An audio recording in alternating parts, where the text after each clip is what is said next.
Okay, thanks everyone for joining me. It's fine if you want to keep your cameras off. It is quite an intense session, this one. I'm not going to be asking you to unmute and contribute. We probably won't have the time for that. But just to explain the context of this webinar and my role with the EEF. So we are a research school, an associate research school. We become a full research school in September.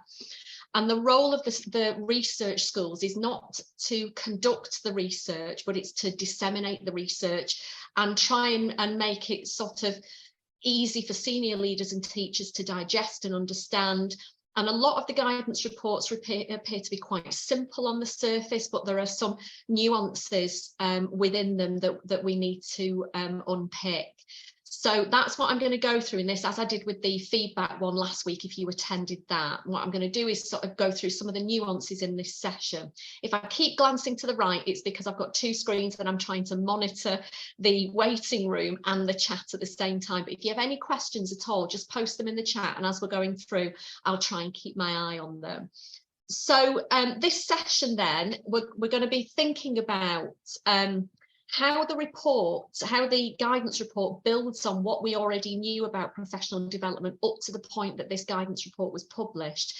And I'm also going to set it in the context of effective implementation planning as well, because professional development is just one aspect of implementation planning and change in school and college settings. So I'm going to show you where it sits within that cycle.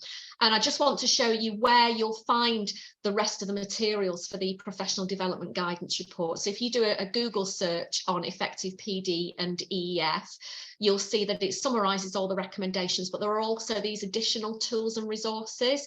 So when you click on that, you get some worksheets that help you work through things like the mechanisms and what a balanced design means and how you might plan for effective professional development. So that's some of what we're going to cover today. What I want to start you off with, though, is we're going to think about what our beliefs and assumptions are about professional development. We're going to think about the consensus view of PD up until this point. I'm going to look at what the evidence showed around that. And then we're going to look at what the latest evidence says from this guidance report. But before we do that, I just want you to spend a couple of minutes reading through. This is one of the vignettes that's in the guidance report about Alina, who is a head teacher of an all-through school. So I'll just give you a couple of minutes to read through that.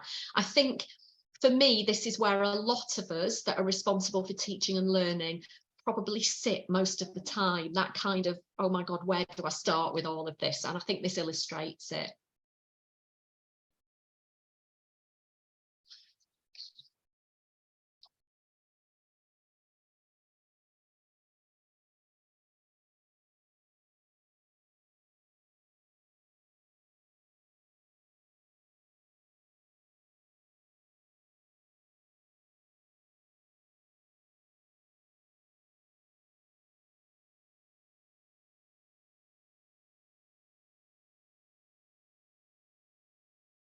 So you can see here the kind of thing that goes on in all schools and colleges, really, where somebody suggested something that might work.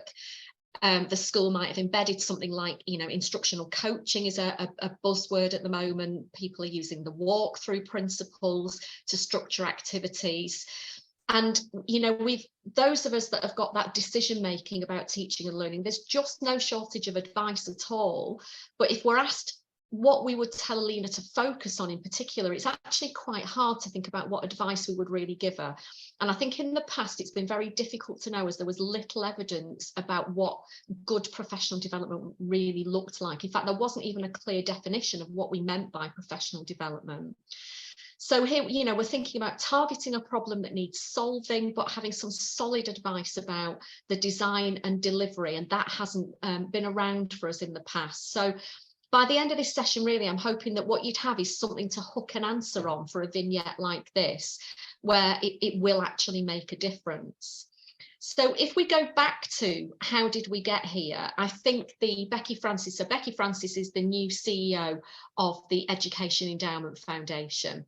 And what she highlights is we've never really had a clear set of principles about what would make professional development effective, what would give us our best value for money, really. And we had some potentially impactful traits of professional development, but there were lots of conflicting findings. So, you know, we had the standards for teachers' professional development, then we had the ITT core content framework, the early career framework, and then the NPQ frameworks from there that were beginning to be much more evidence informed. What a lot of us used in the past was developing great teaching. And what that did was give us some parameters about what effective PD might be, but there were lots of doubts about the evidence from that. There was never really a consensus about there was never really any evidence about what we should be doing, but there was a consensus view. So that consensus view told us what didn't work. If you remember from that document, we could probably agree that they all hold true still. It said things like generic pedagogy CPD doesn't work, but it didn't really unpick what generic pedagogy was, and not all generic PD is without value. So it didn't really unpick that for us. It gave us some guidance that said things like effective PD should be between 30 and 50 hours a year, and it should be iterative, but there was never any evidence sitting behind that, and we all took that as gospel, really. And I think what this guidance report does is it fills that space with a bit more information. So the evidence review was led by Sam Sims and Harry Fletcher Ward. All of the evidence is post 2002, so it's much more up to date than previous examples. So it's between 2002 and 2020. And there were lots of practitioners as well as academics sitting on that panel. So there were lots of interviews with teachers and head teachers, lots of evaluations of existing research that went into that meta-analysis. And sitting behind the guidance report that we sent out to you is this document, massive document. You might have read some of it already. It takes quite a while to plow through it, but this is the meta-analysis that sits behind that. So I'm just going to highlight, a few things that I've pulled out of the page 5 and 6 evidence review there. Just to highlight the scope of the research and maybe some of the limitations as well. So you can see there that we've got a 0.05 standard deviation, which is equivalent to 1 month additional pupil progress, which is definitely good news, if a little bland. You know, it's not something we feel we can shout about. It's not like metacognition where we've got +7 months additional progress, but we know that professional development can have a really positive impact. We know that the variation in impact is because there are variations across different PD programs. So what it was evaluating were lots of different kinds of PD programs, which is where we get this kind of reduced impact. The evidence review says that professional development compares to the effect of having a teacher with 10 years experience compared to a graduate. And actually professional development is generally low cost in comparison to other things that we could be investing our money on in schools, such as one-to-one tutoring, has a very high effect size, but is much more costly to implement. So it's about balancing this out. But we know that all medicines, if we think of professional development as a medicine, all medicines have a positive impact. It doesn't really help you to choose the right medicine. So what they started with was actually defining what they meant by professional development in the context of this meta-analysis and this guidance report. So this is our working definition that we're going to be focusing on today, which is it's about structured and facilitated activity, and it's for teachers intended to increase their teaching ability. So they were very specific about what they meant by that.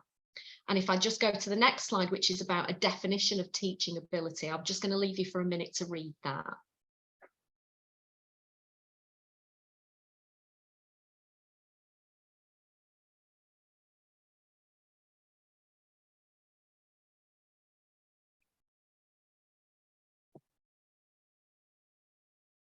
So they're really trying to get to grips with what we mean by professional development in this context.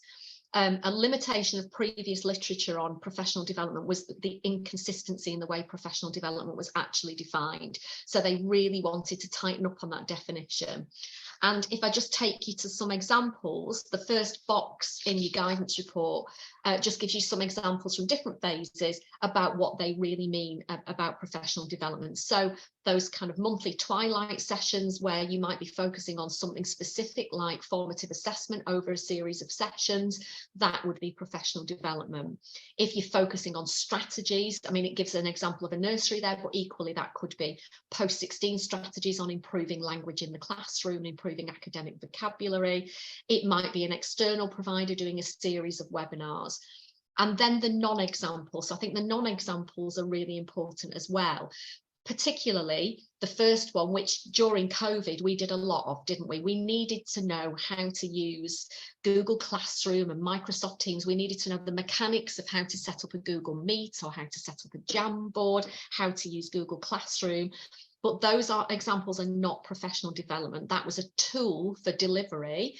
But actually the pedagogy behind that about how you might use Google Classroom to increase student independence, how you might use Jamboard to increase collaborative learning in the classroom, they were the kind of professional development opportunities that we needed to grasp, not just how to use the actual tool. Another non-example is an information session on the school's safeguarding policy, for example. Whilst absolutely necessary, it's not professional development if what you're doing is just updating people on a policy.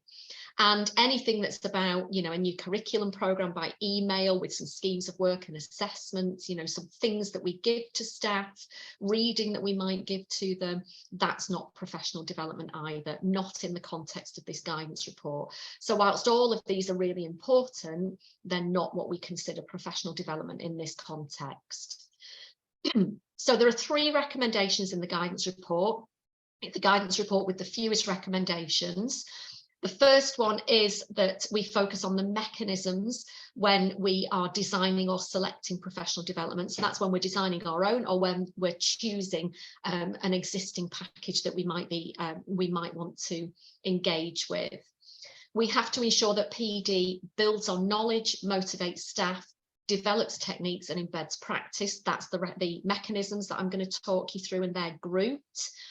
And the final one is about the actual implementation of it. So that's more for senior leaders in particular, about how we might embed this effectively within existing programs and practices. Because remember, professional development is just one branch of your activities that you might be undertaking as part of an implementation plan. And I'm going to explain where that sits later on. So I'm just going to go through and unpick some of the nuances in each of these recommendations and look at some examples for you.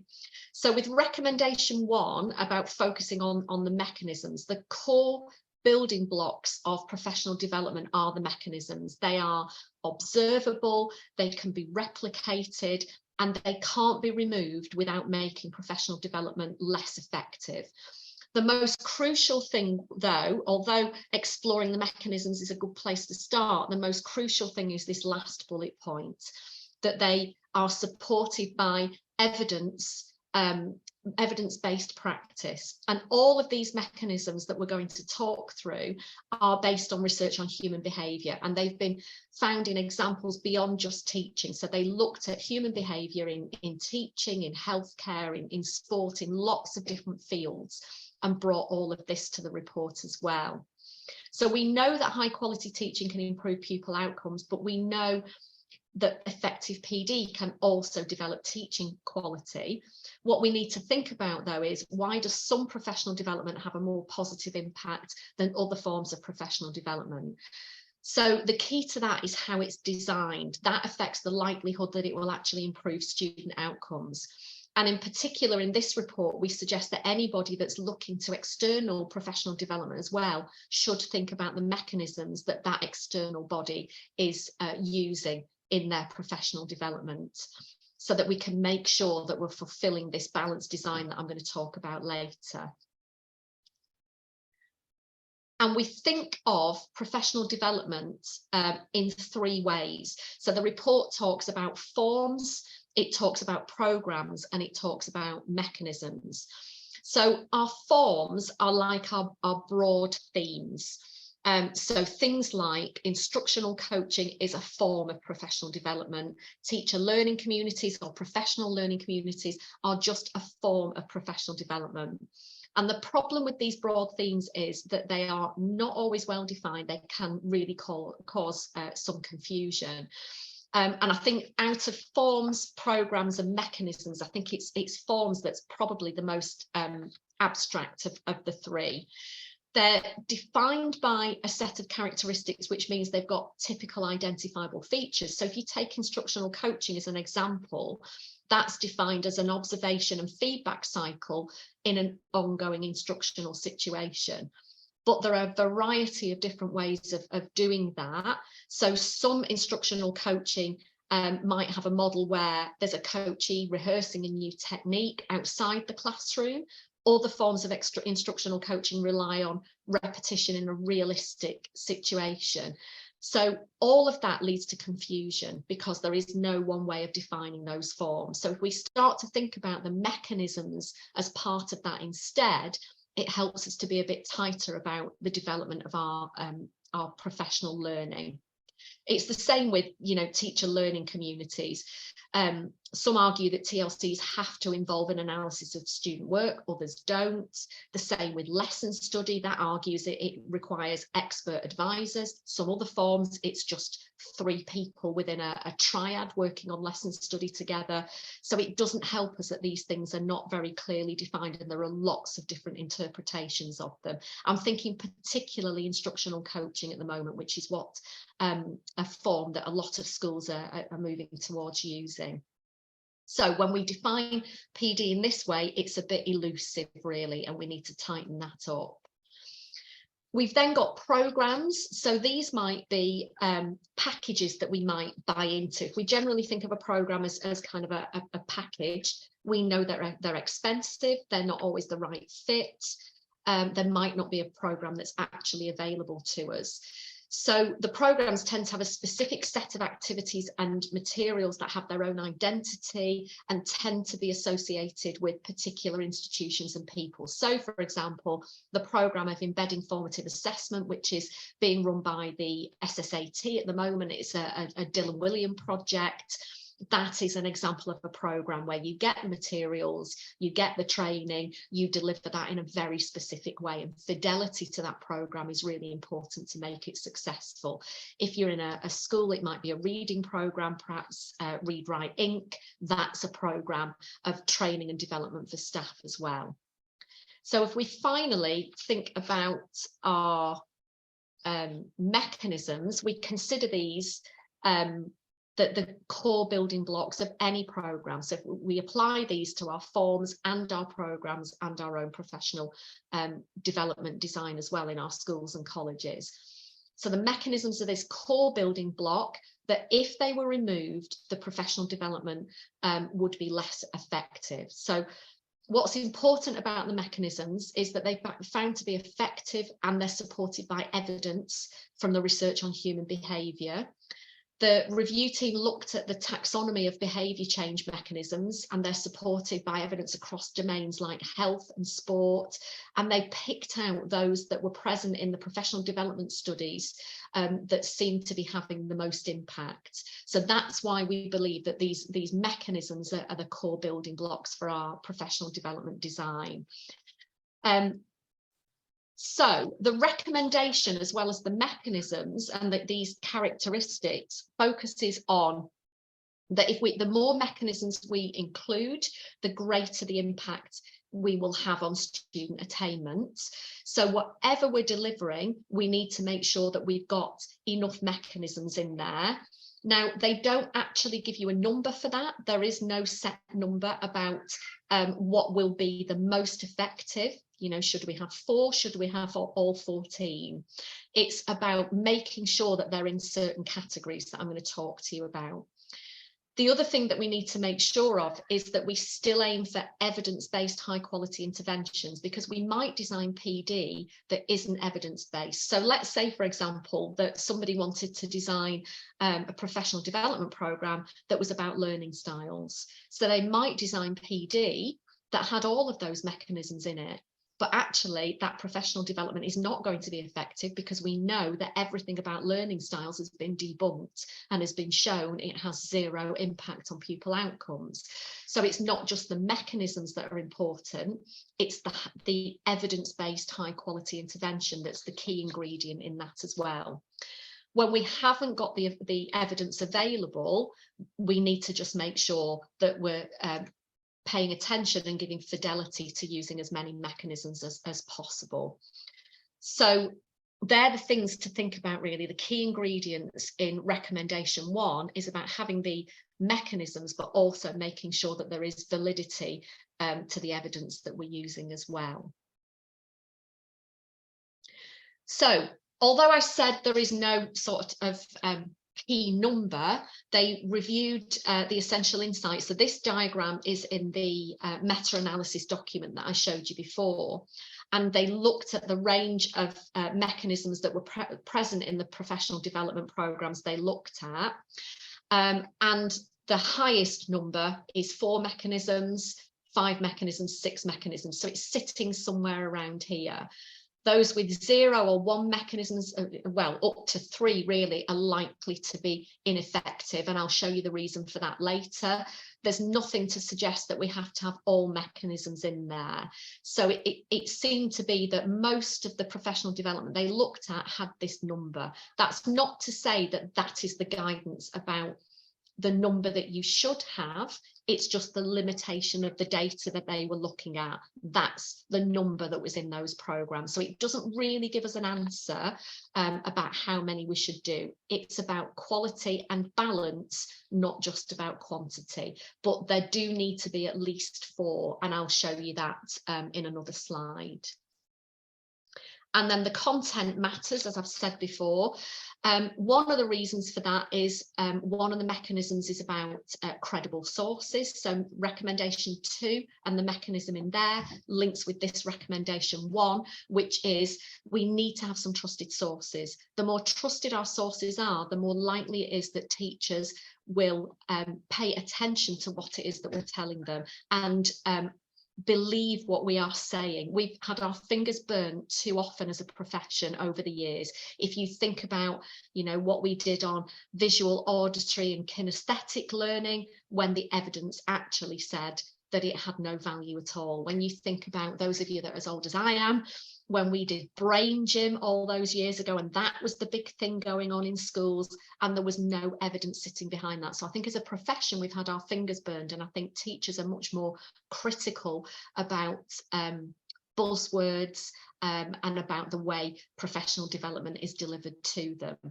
So the trusted sources that we always start with, even as a sixth form college, we start with the guidance report and the evidence reviews, because the guidance reports are applicable to post 16.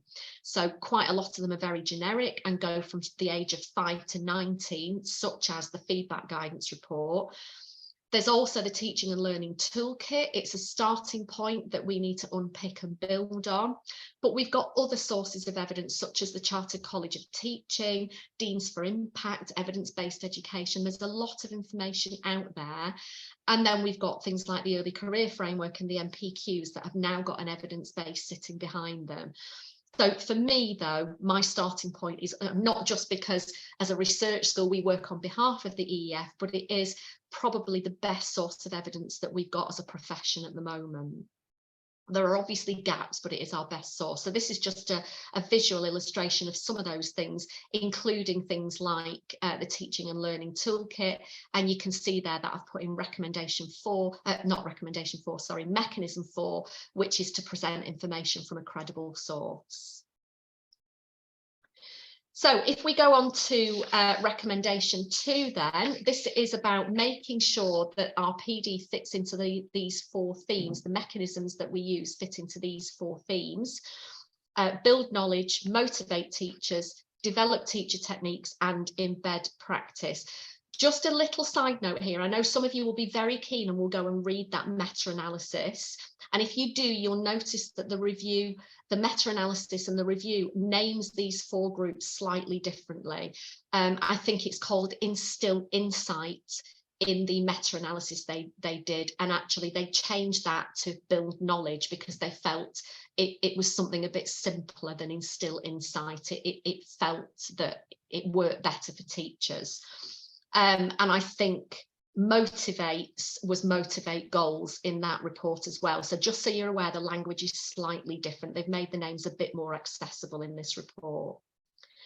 So while I just take a drink, I just want you to read this second vignette, which is probably where we are now. So this is probably, Daryl is probably quite a few of us in this context at the moment. So if you can just read that for me.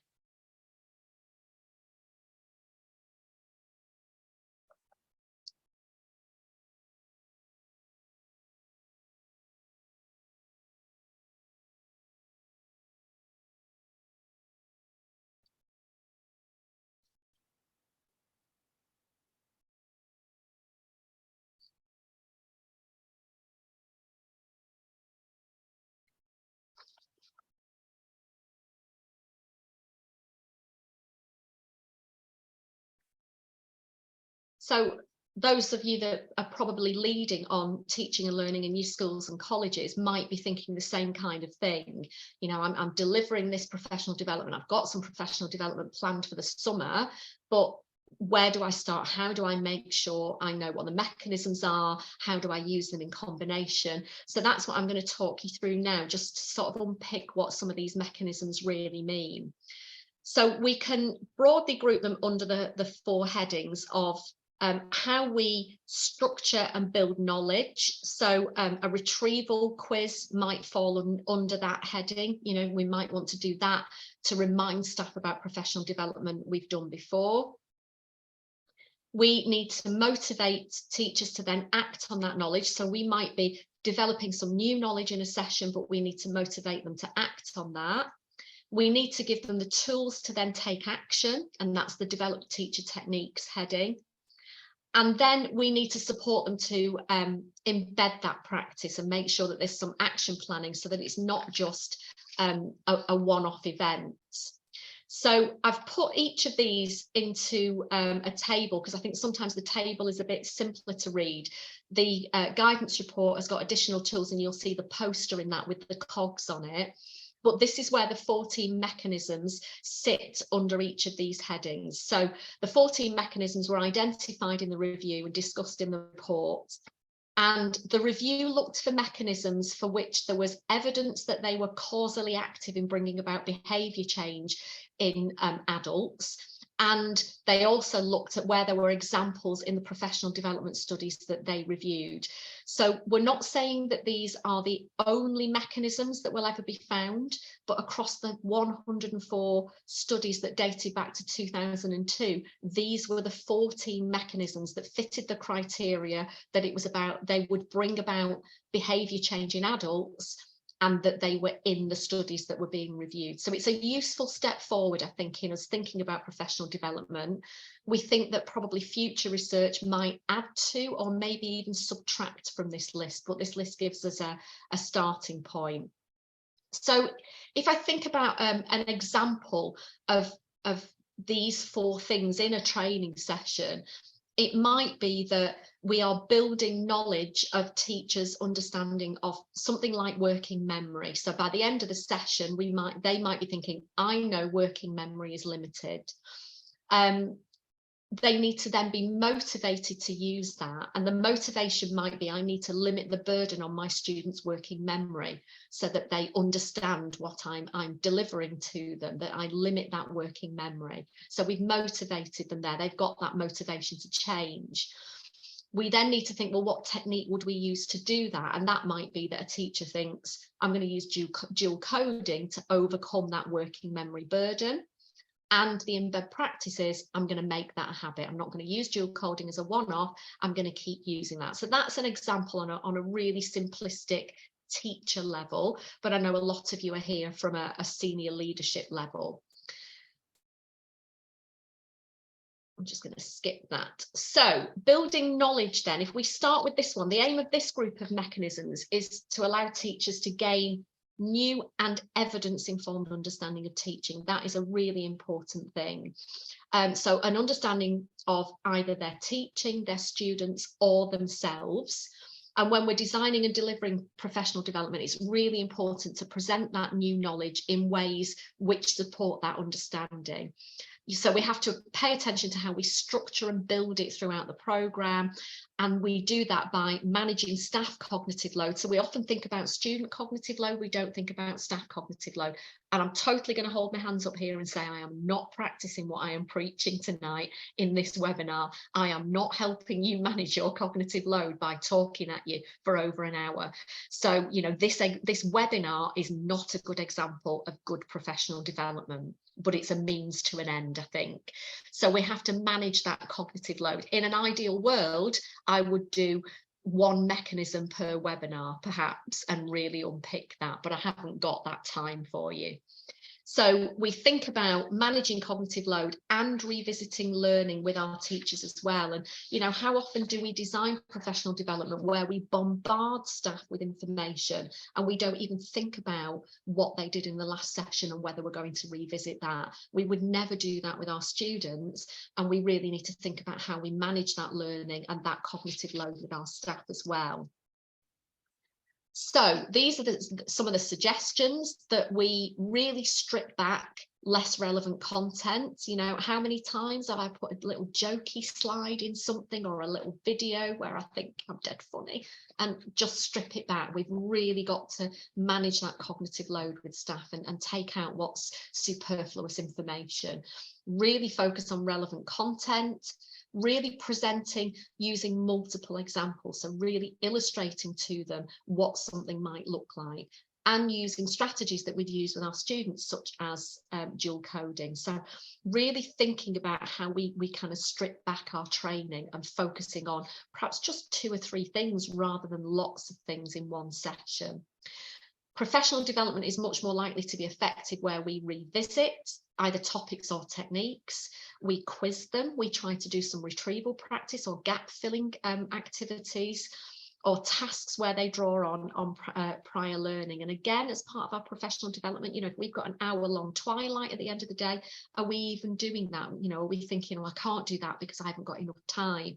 But actually, this is one of the 4 areas of the balanced design. And if we're not thinking about managing cognitive load and revisiting learning, then what we're doing is less likely to be effective.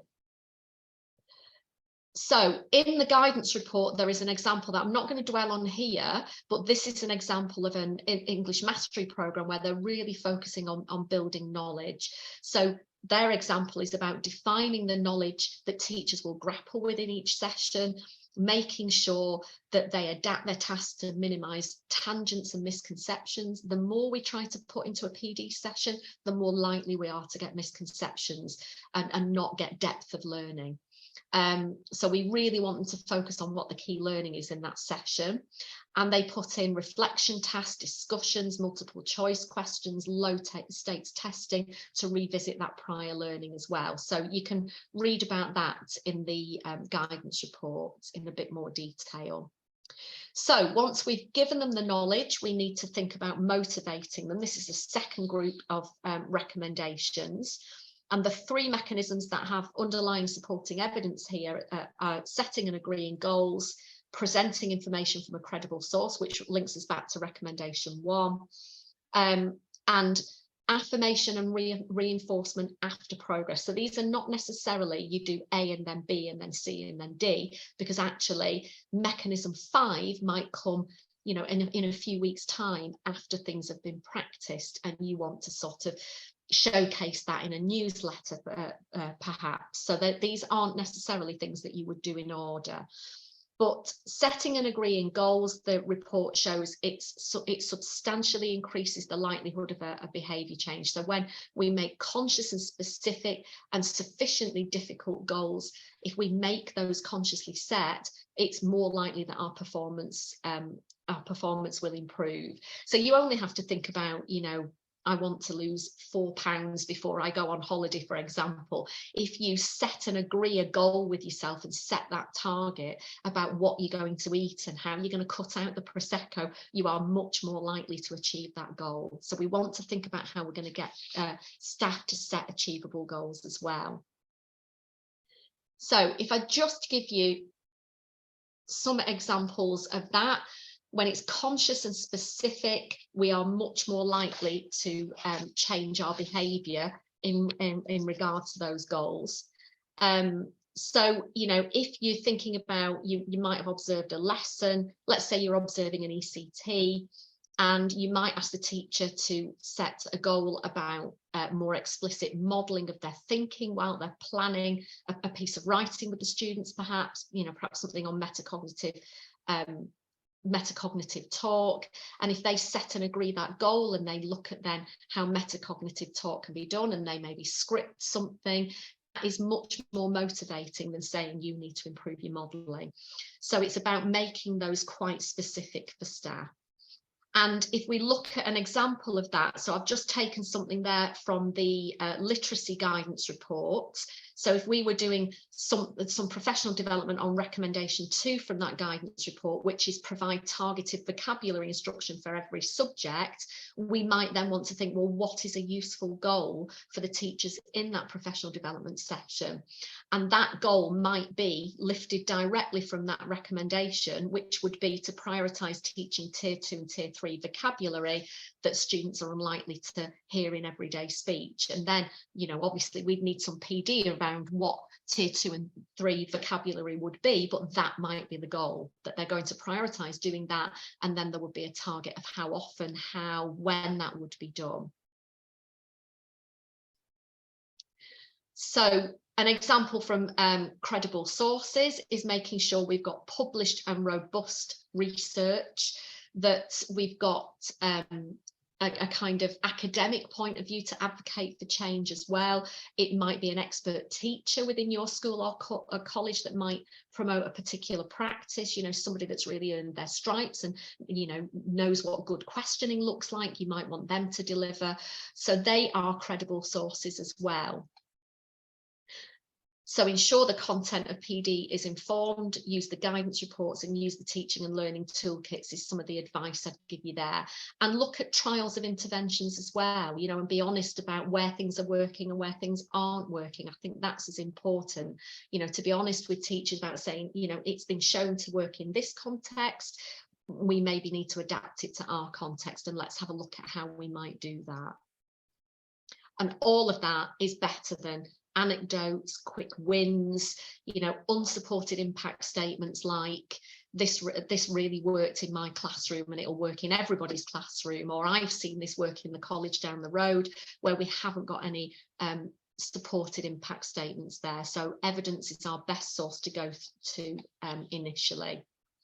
And again, in that guidance report, you've got the Dylan Wiliam embedding formative assessment trial that's going on at the moment, and they talk here about how you do that, how you motivate teachers by using those credible sources, having a set of strategies to get buy-in and enthusiasm, because the evidence shows that it works. We're much more likely to motivate teachers if we can prove that this has got a chance of working. It's our best bet. We can never say it will work. Everything works somewhere, nothing works everywhere, does it? So we can never be definitive about that, but I think the evidence gives us our best bets. So if we think about, we've scaffolded our inputs, we've gradually built teacher knowledge, we've used some quality sources of evidence, we've created that buy-in, we've got a reasonable but challenging target to motivate them. We've then got to give teachers the tools to be able to act on that knowledge. And that's the third set of mechanisms, which is built around developing teacher techniques, which has got 5 mechanisms in there. There's a debate about which ones you might do. So we've got, for example, instructing teachers on how to perform the technique, and then actually modelling the technique. So we might be delivering a PD session where we might do a presentation and we talk them through how to do, let's say the 7-step model that's in the metacognition guidance report. So if we want to focus our PD on effective modelling and things like I do, we do, you do modelling, is it enough to just give them that instruction about what I do, we do, you do modelling looks like, what the 7 steps are in effective modelling? Is that enough? Or do we need to model that technique to them as part of our professional development? So we don't need both of those in there. There's no answer about which is the best one to do, but there are different sort of nuances within that. Things like arranging social support in teacher learning communities, great idea, but there needs to be structure within that social support. So putting teachers together in a room with something to read and chat about is lovely. And lots of staff will say, oh, it's fantastic, I really enjoyed that session. But there's more to social support than just sitting around and talking about teaching and learning and having a few biscuits and a brew. There's a structure around it to make sure that actually something is actioned from that. So the Dylan Wiliam model of teacher learning communities is a really useful one if you're doing teacher learning communities, because that's about having new input and new learning, as well as reflection, as well as action planning for the next stage, and applying that. So I'll just show you a bit more detail about some of those. You'll get all of these slides as well. So things like instructing staff on how to teach particular examples, that might be within a curriculum area or on a whole school approach. Arranging social support might also be things like coaching and mentoring, conference calls, a couple of teachers just meeting to participate in a programme and share their ideas and learn from each other. Modelling is an observable example. So that might be using Iris, it might be using YouTube videos, it might be something live that people can imitate. Monitoring and providing feedback. So what's going on after the training? How are they getting feedback on what they're trying to implement in their classrooms? Is anybody actually looking at that? Are they self-monitoring? So monitoring can be self-monitoring as well. That might be journaling, for example, and reflecting. It might be using Iris to reflect on themselves or share and get other people to unpick that. But how do we actually monitor and provide feedback or get them to do that themselves? And how do we get them to rehearse the technique? So, you know, if you're doing something like behaviour training, which it really relies in the classroom on in the moment thinking, how do we take that insecurity away by role playing? And I must admit, I hate role playing, but actually the rehearsal of a technique is really important. So can we do it through other less threatening ways, such as scripting and getting them to write a script about, you know, if a student says this, what would be your responses, that they can then practice with each other in pairs. So it doesn't necessarily have to be something as cringy as role playing, but just some examples about what you might do there. And I just wanted you to think about this from Mary Kennedy on how does professional development improve teaching, because I think this is a really important thing. What we tend to do in teaching that doesn't happen in a lot of other professions is we deliver the training outside of our normal environment. So if our normal environment is the classroom, really we should be developing those skills within the classroom. That's what they would do in medicine. And you know, in surgery, with some practice about, you know, using cadavers and that kind of thing, that live practice. We don't really do that in teaching. We present learning to teachers, we present ideas, and then we send them off to their classrooms. So just have a read of Kennedy's quote there. I think it's a really important one for us to think about. This idea of the problem of enactment, I think, is the key thing.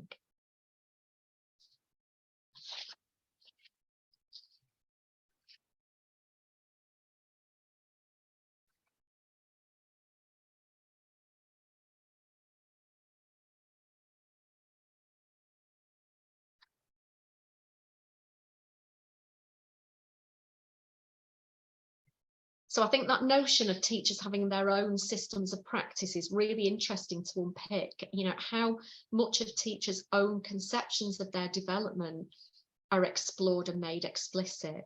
And I think this quote shows really that teacher improvement is a really complex human endeavour, and changing behaviour in adults and changing the habits of teachers is a very difficult thing to do.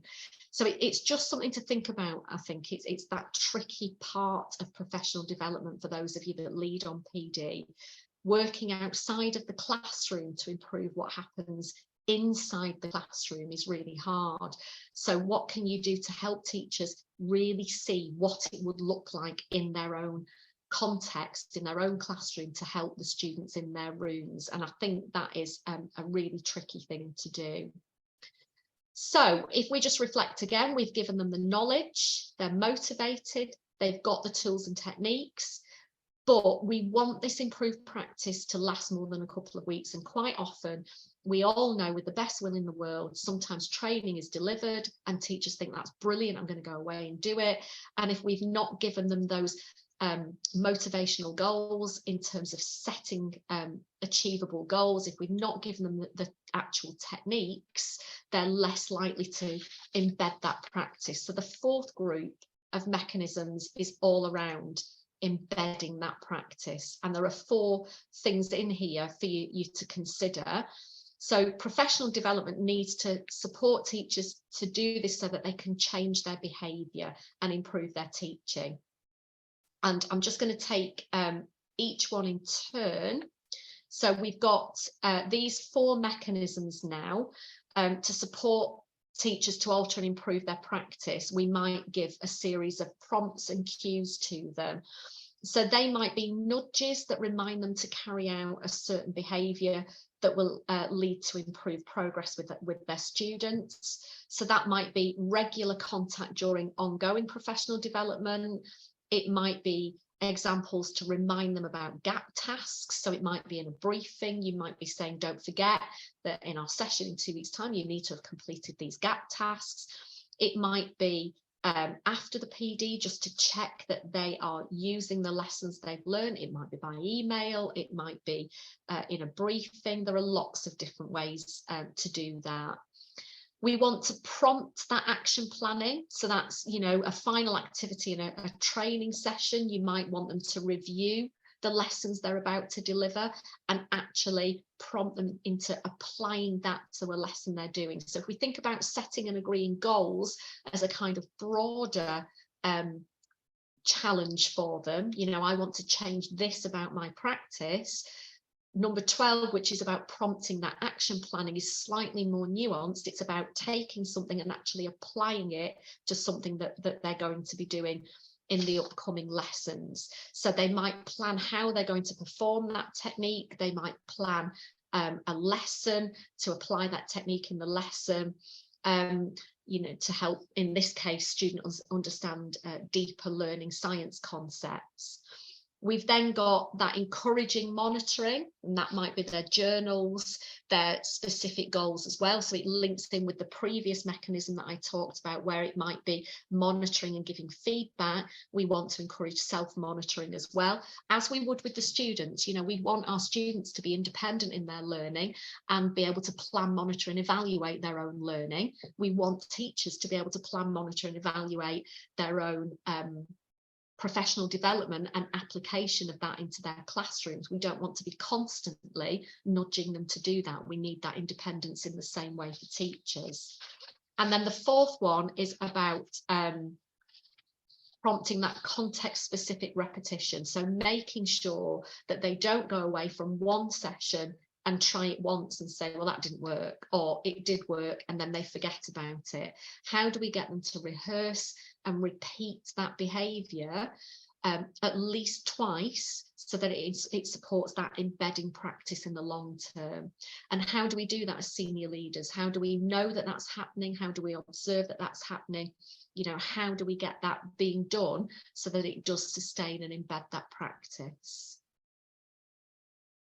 So that leads us on to then this idea of the balanced design.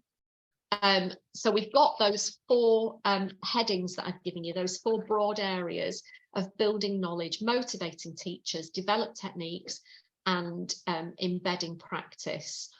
And what's important is not the number of techniques, but it does matter which mechanisms are in the groups that are included. So when you're designing your professional development, it's really important to think about where those mechanisms sit and that you haven't got any gaps within this balanced design. So the authors of the review underpinning the guidance report suggested that a programme with mechanisms from each of these 4 areas was considered a balanced design, and if one or more of the group was missing, it would fail. So this table summarises the review's hypothesis about professional development can fail if any of the 4 purposes aren't tackled.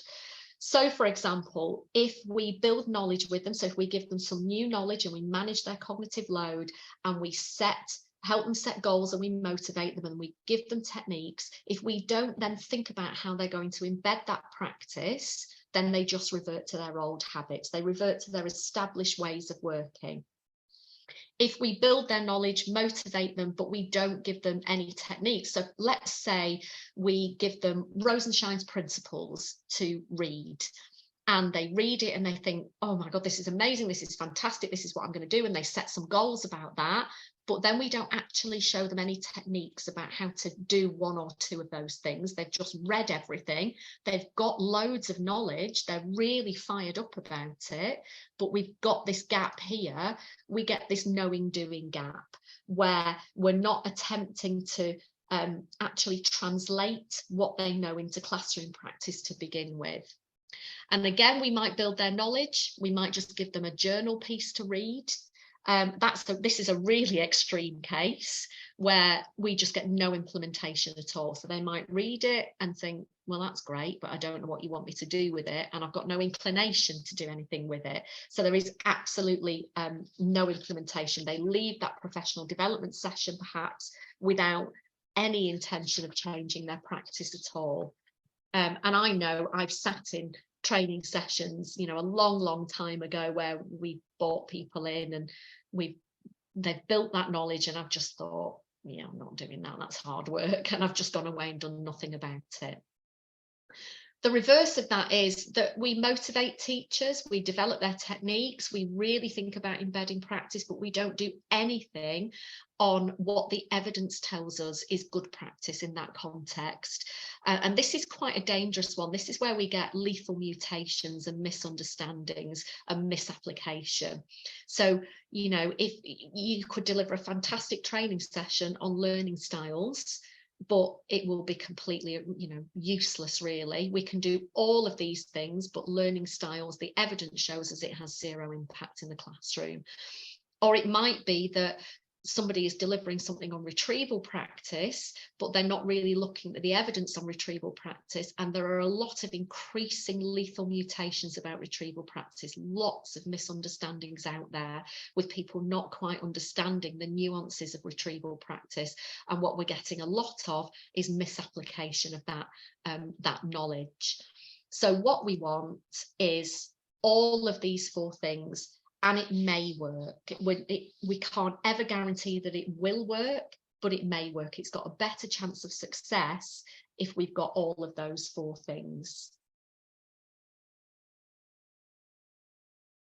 So in the guidance report, we've got this example, which is a secondary programme. It's a US programme that was evaluated in 2015. And the intervention was about regular cycles of coaching, the teacher filming. And I'm not going to talk you through all of this, but I think it's worth reading how their programme fits into all 4 of these and really considering if one of these if mechanisms were missing out of any of these 4 areas, what the impact would have been on the programme. And I think really for you in your own colleges and schools, thinking about any programme you know well, any professional development that you're doing at the moment, do you think it reflects that balanced design? And if it doesn't, which areas or which area is missing from that, and what might you need to do to address that? So that's just a sort of final thought on that recommendation that I'd leave you with really, is thinking about the programmes that you're doing at the moment. Are there any gaps in that? So the final recommendation is really one that's about the senior leaders, and that is about implementation. So we have to think about the context and needs of the school or the college, where we might need to have adaptations, but where we signal that to staff, you know, where we want to be tight and where we want to be loose. How that aligns with school and college priorities, because that's more likely to be successful. So if staff understand that there's a particular priority, let's say around feedback, and the professional development is around feedback, then they're much more likely to feel that this is something that will be useful to them because it's a school priority. And then also recognising the time constraints that we're all under with professional development. So what the recommendation is for recommendation 3 is that we have to it's that intelligent adaptation to suit the context, so that we adapt it but without omitting any mechanisms. So if we're taking some evidence that we've seen about professional development, let's say we want to do some professional development on modelling and metacognition and think alouds, there might be things that might need to be adapted according to our phase, but we're not omitting the mechanisms of that professional development. Professional development is more likely to succeed where there's an alignment between the school's priorities, it's supported by everyone on the leadership team, and there's not competing priorities there.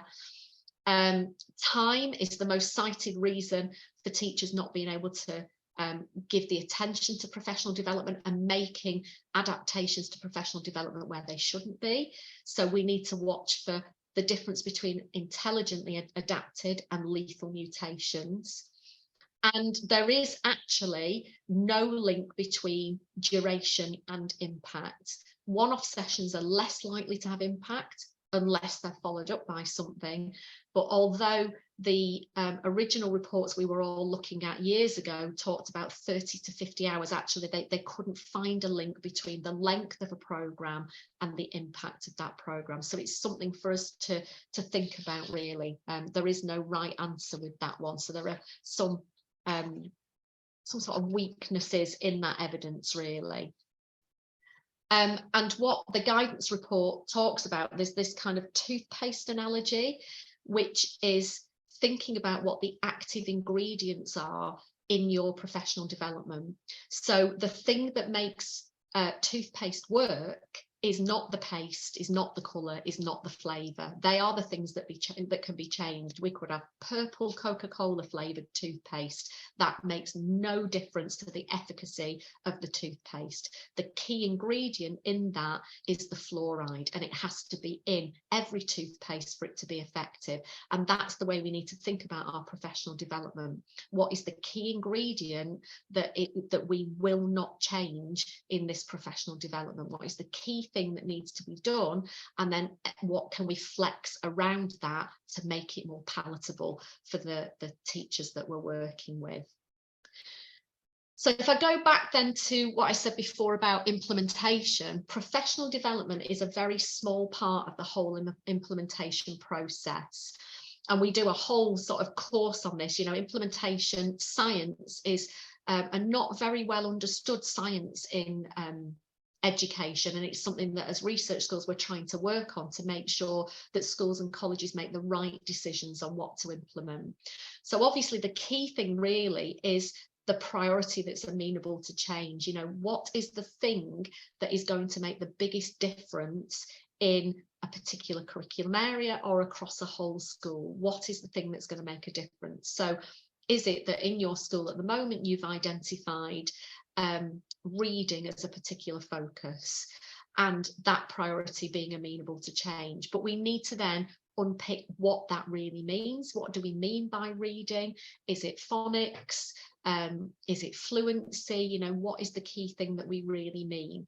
And then thinking about the practices that we think we can implement, exploring the program. So what we're trying to encourage is that we spend a lot of our time in the explore and prepare phases before we go to deliver. And all too often we go straight to the deliver phase of professional development. And actually PD is one part of the implementation process. So that if we know that, let's say in a sixth form college, that perhaps our focus is how do we get students to remember more of what we teach them? That is our problem. They're going to the exams and they don't know the strategies for effective retrieval practice and effective revision. They are not being independent in that. They can't plan, monitor and evaluate. What are the programs that we're going to explore? How will it fit? We're going to plan all of that, and then we're going to train a core group of staff and develop that infrastructure before we then go straight into delivering things on metacognition. And that process might take 6 to 9 months at least to make sure that that's done properly. So really slowing that process down, and professional development being one part of that much larger process. And as part of the implementation guidance report, and I'll send you the link out to that report as well tomorrow, but part of that talks about, in the explore phase, we make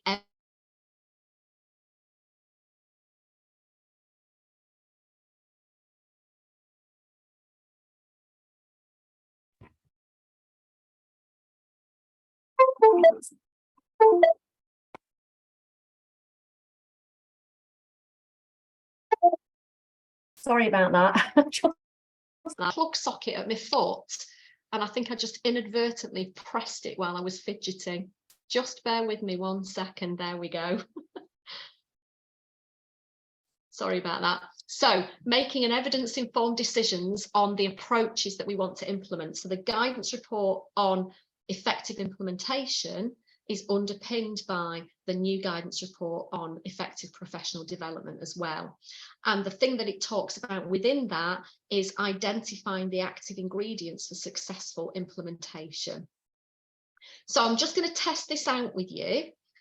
When we think about why we would use evidence. So as part of your professional development that you're going to deliver, thinking about the evidence that you're going to give to staff about why you're doing this is really important. So I am going to ask you to, and I'm hoping everybody's still there and I've not cut you all off and I'm speaking to avoid, but I just want you to have a think about which of these programs would you consider.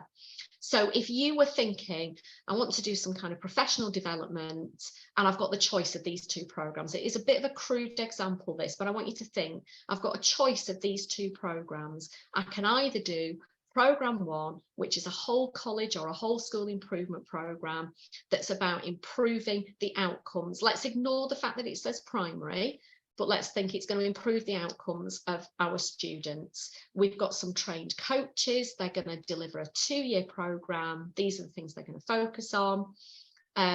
We're really going to target the lowest performing 20% as well, and we're going to do some intervention work with them. So this is a program of professional development I might choose, or am I going to choose program 2?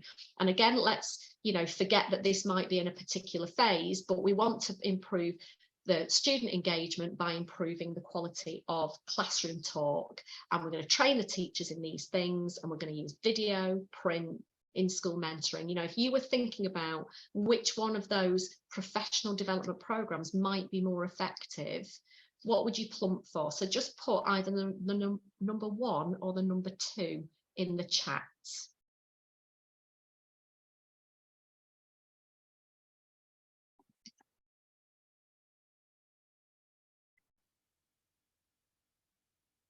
So without looking at any evidence, if you were just going by a hunch, which one of those two would appeal to you in terms of, particularly this second bullet point here, the way that the professional development is structured?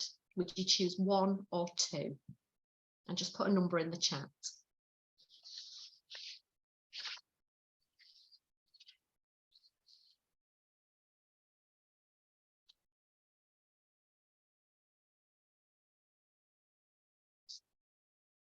Thanks for starting us off, Megan. So quite a few 2s.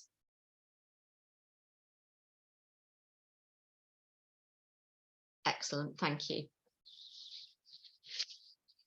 So this is really interesting because I know quite a few of the names that are on this call. There's quite a few incredibly experienced assistant principals and deputies in teaching and learning. So it is really interesting that you've all chosen 2 and you've all got the answer right. You'll be pleased to know as experts. Quite often when I do this with very new leaders of teaching, so if I'm sort of talking to people that are on the new leading teacher development, perhaps, quite often they focus on this one. They like the idea of a 2-year program, of the coaching, probably because they've heard about instructional coaching and they've kind of been sucked into that a little bit. But the issue with this is it's a bit woolly, it's trying to do too much. Whereas this is very specific. It's focusing on one aspect of teaching and learning, which is classroom talk. And it's focusing on training staff in very specific techniques in order to improve outcomes. So, you know, thinking about your own professional development in your school or college, have you got something that's really tightly focused and is a priority for this academic year? Or have you got something where there's loads of different things going on, lots of groups doing different things, which can be fine, you know, those action research projects can be fine, but is there something that's also tightly focused as well in terms of professional development? And the reason we need to consider evidence is that if we were swayed by using one of these, this is the outcome.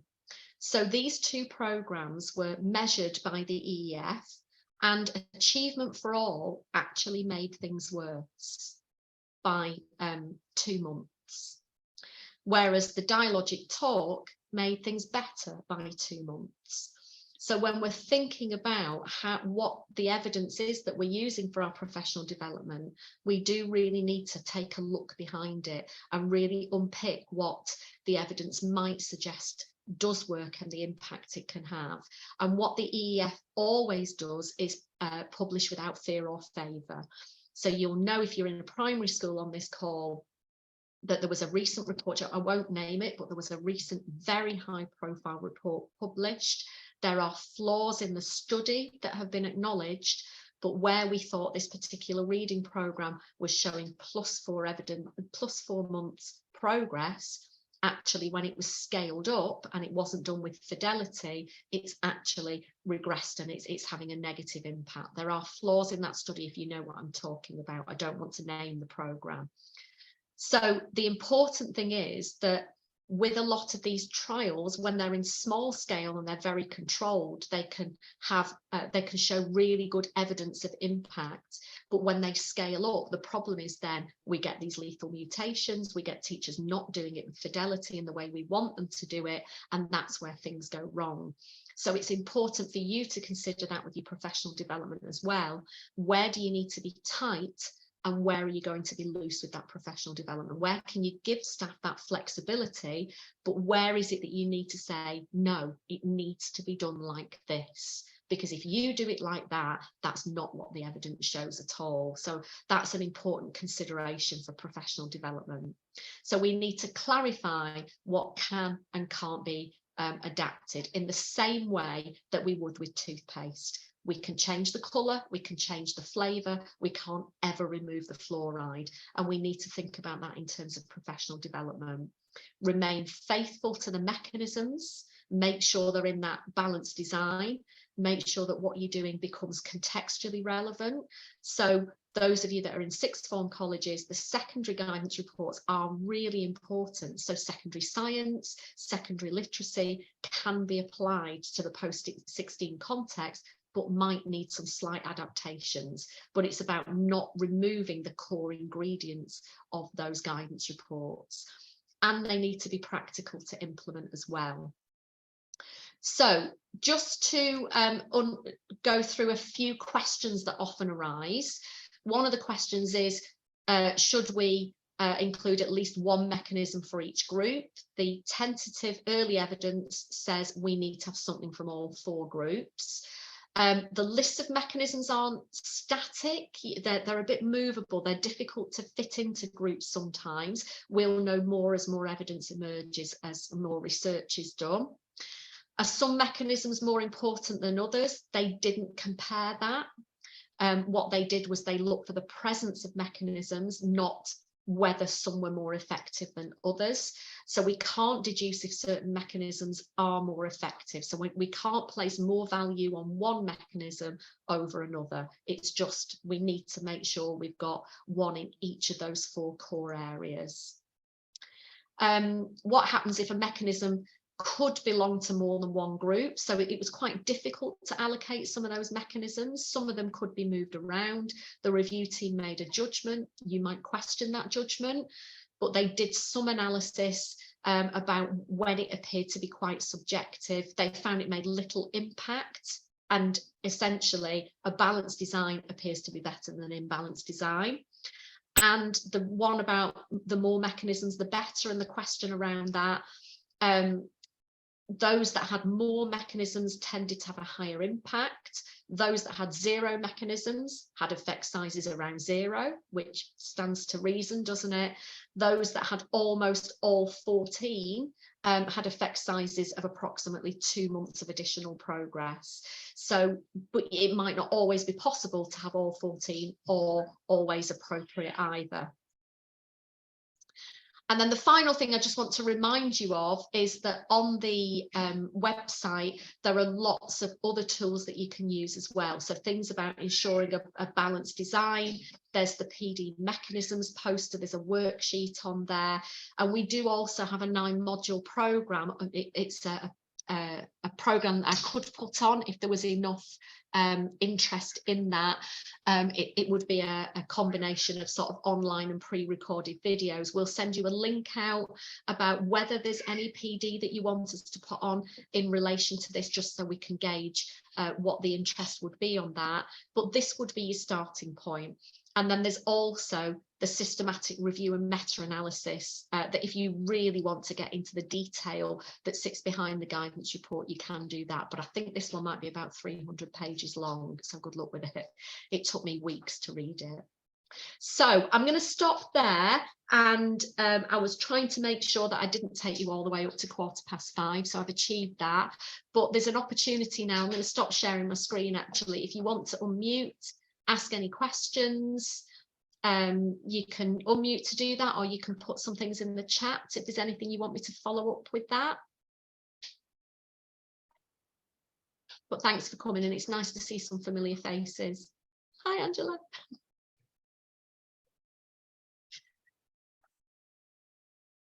But if there's any questions at all, just give me a shout, and I will get this recording sent out to you along with the links on the guidance report. I've realised my video's been turned off.